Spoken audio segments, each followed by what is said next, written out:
Friends, Jill and I just finished shooting the 2017 Kia Cadenza full first drive review. We're heading back to Washington, D.C. So while we're on the road here, we figured we'd do a little impromptu Ask MotoMan, but add an Ask Jill to that. So I'm going to bring up some questions that came up in the comments of a couple of recent episodes that I didn't answer yet, but we're going to pose them to both myself and Jill. Are you up for answering questions? I'm up for answering questions. Okay, and just so you know, like, I know you guys like me answering questions, but this is like loyalty here. Jill not only is syndicated at, 80 different, like, NBC and ABC affiliates. Yep.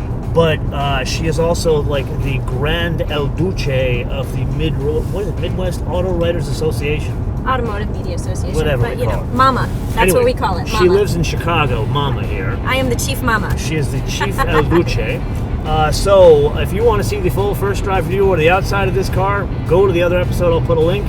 But right now, we're going to start while the car yells at us. Sorry. She's trying to cut somebody off. No, I'm just trying to move into the lane so this guy can pass me. And I'm trying to start the whole episode, and you're screwing it all up. Chicago drivers. Anyway, we're going to get into answering your questions.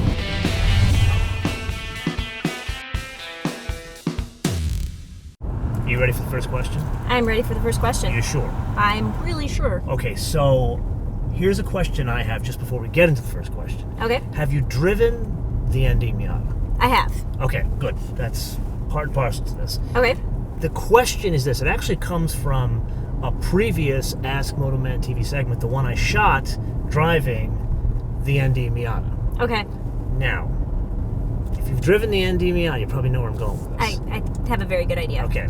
You have to choose one of these two cars. Have to. All right. Life depends on it. Life depends on it. Okay?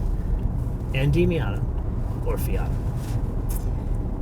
My life depends on it. Life depends on it. Yeah, you are totally pinning me down. I managed to sidestep this question when I was writing my review. Question? Because I don't have a good answer. Okay. Because I like them both for different things. This one I've never heard. Go on. I know. So I really, really like the design. Putting on the cooled seat while going into your long answer. I really like the design of the Miata. Mm-hmm. Love the design. The, Kodo Soul of Motion. Totally agree with you on the design. Didn't need the marketing mumbo jumbo in the name, but go ahead. I know. But they've done a great job with it. I think it's beautiful. But I really like how the Fiat handles. It has a little bit more horsepower. I think the steering... It has like little 0.5%. It's like 5 more horsepower. It doesn't even register as a percent. I know, but the steering is a little more responsive. And plus it has the Abarth model, which just sounds amazing. Sounds amazing. So okay. I like them both for different reasons. But know that you're sidestepping the question again. You have to choose one. Okay, I'm going to make this even worse on you. Okay. Okay, you ready for this? Okay.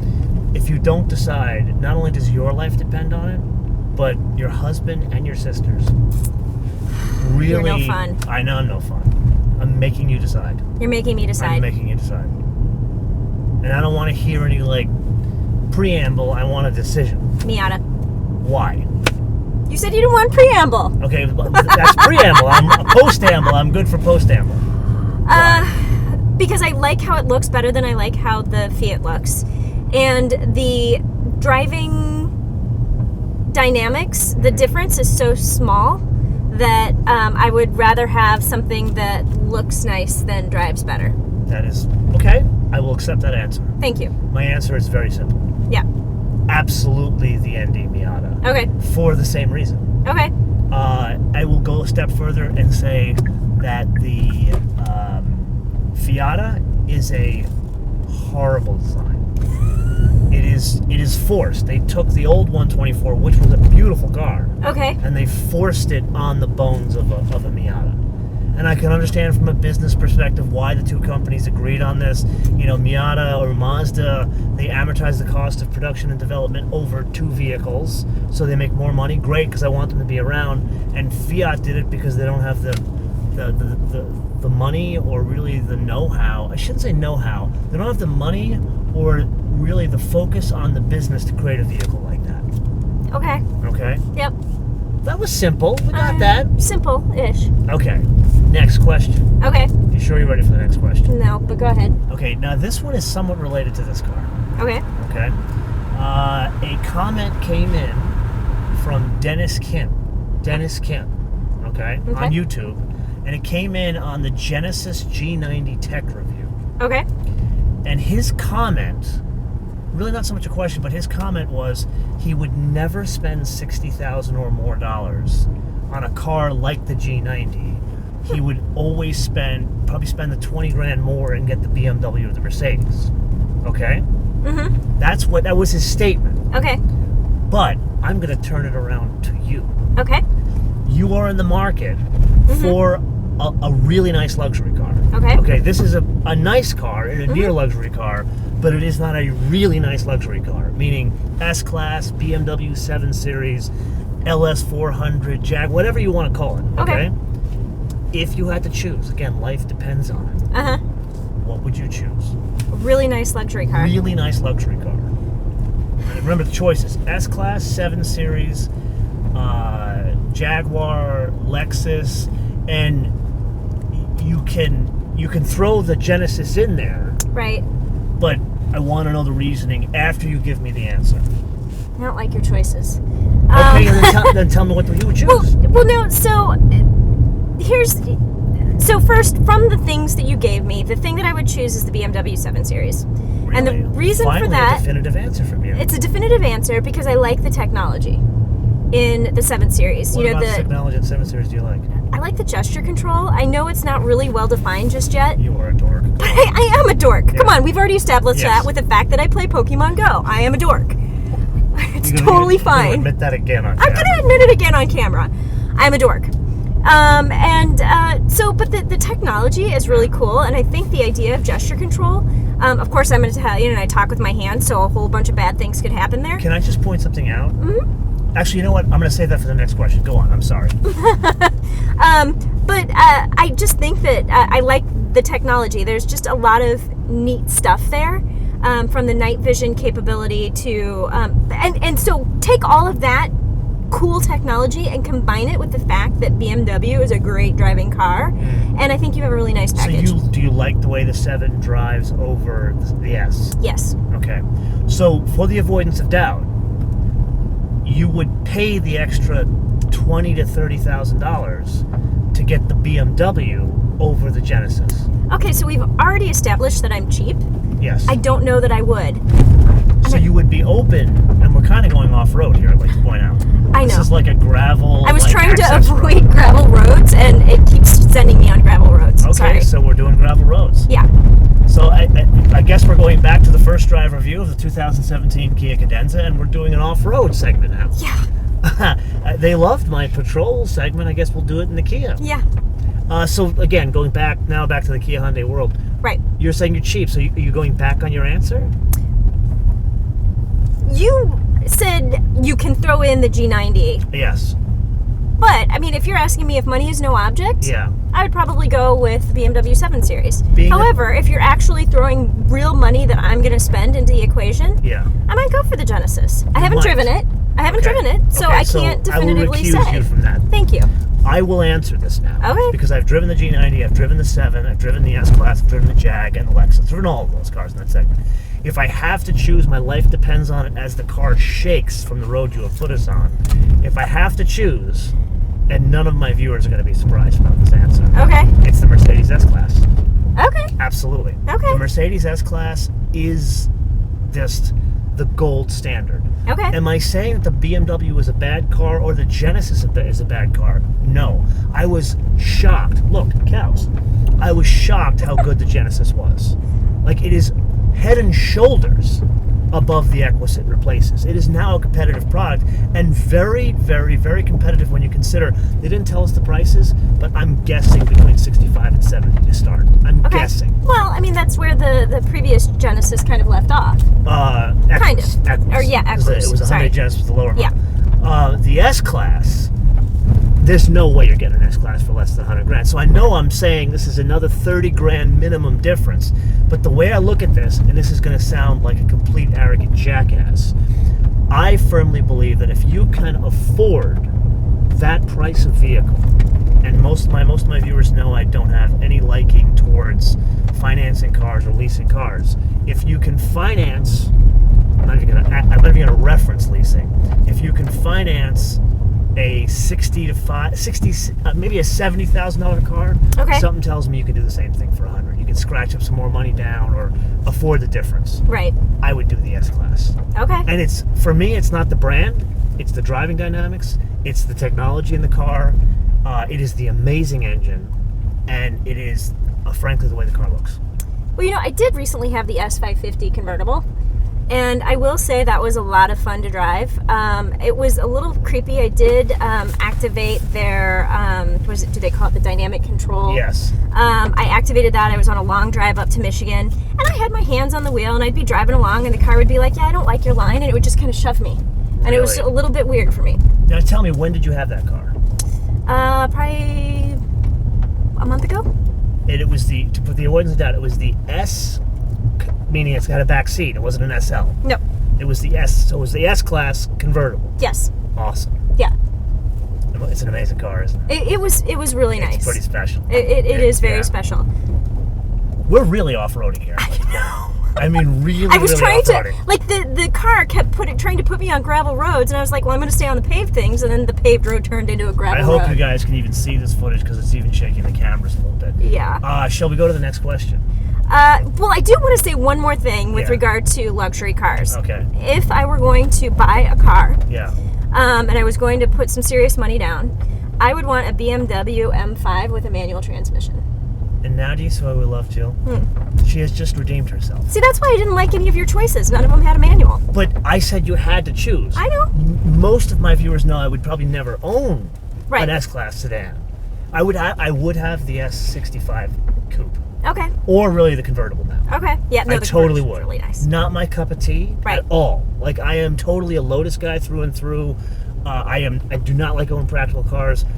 If and when I get married and actually have children, it's going to be an E63 wagon for the wife. Okay, That's the only thing she is getting. Yes. There's no SUV in her future. Right. I feel sorry for any woman that marries me.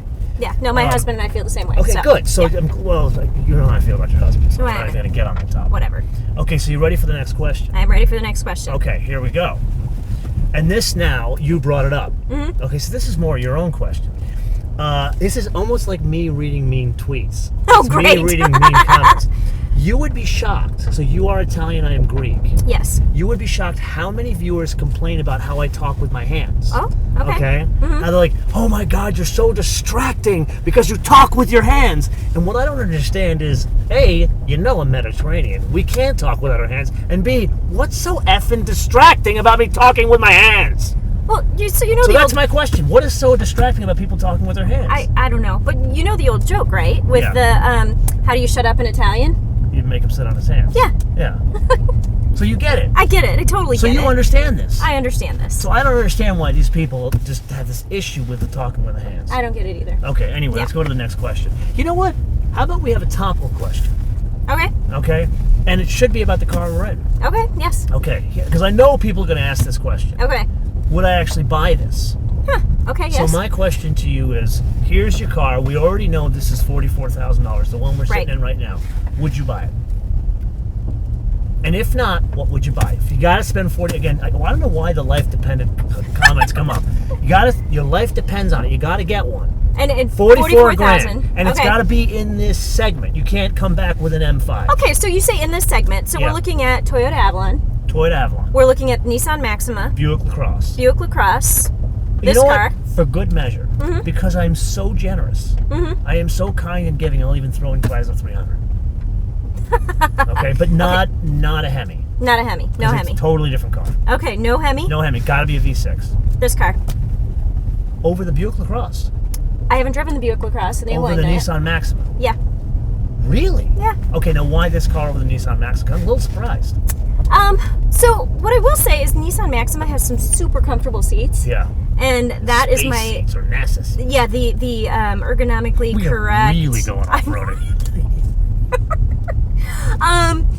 So the seats are one of my favorite things about that car. Yeah. I haven't had it in super long tests, and maybe I'm saying it because I'm driving this car right now and I find it's really comfortable, and we're driving it off road and it's not doing a completely horrible job on the gravel. But I think, again, for the money, I think you get more in this car than you do in that one. So I think this is coming back to you're a girl and you're practical. Yes. I think that's really what it is. Yes. Now, if the Maxima still had a manual transmission, yeah, that would be an easier choice. If the Maxima had any transmission. It used to have a manual. It has a terrible transmission. That is the problem, as we have an Audi pass us right now. They're probably looking at us like, what are we doing out here? I know, because they're in a truck and we're not. Well, I wouldn't call it a truck. That's a tall A4. Minor Yeah. crossover. Okay. Really? Yep. I would have a tough time spending $44,000 on this. Okay. And I know I boxed you in. You did. But I don't think I could spend $44,000 on any car in that segment. I don't think I could do it.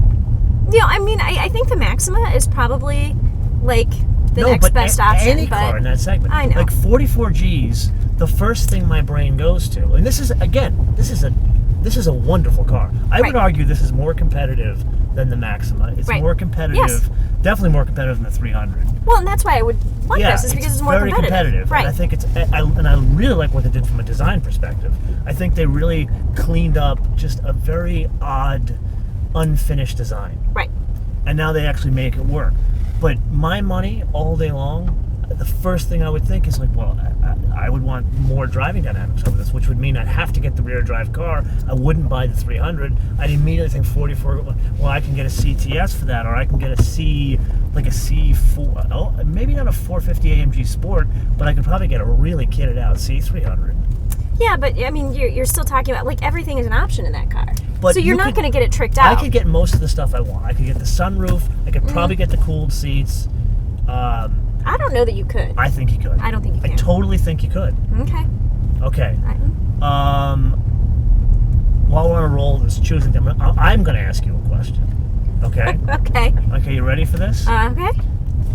You drove the S550 Convertible, right? I did. Okay, so you must have been like the first person in Chicago to ever drive it. Yeah, I think I was. That's pretty cool, actually. It was really cool. So, you have to choose one of these three cars. Have to. Life depends on it.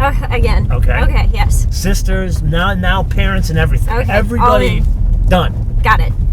S550 Convertible. Mm-hmm. Okay. 911 Convertible. Okay. Okay. Mm-hmm. Ready for the next one? Okay. Z06 Convertible, but it has to be an automatic. Oh! That's painful. No. What are your choices? Well, I was going to go with the Z06. I wasn't going to give you the gimme.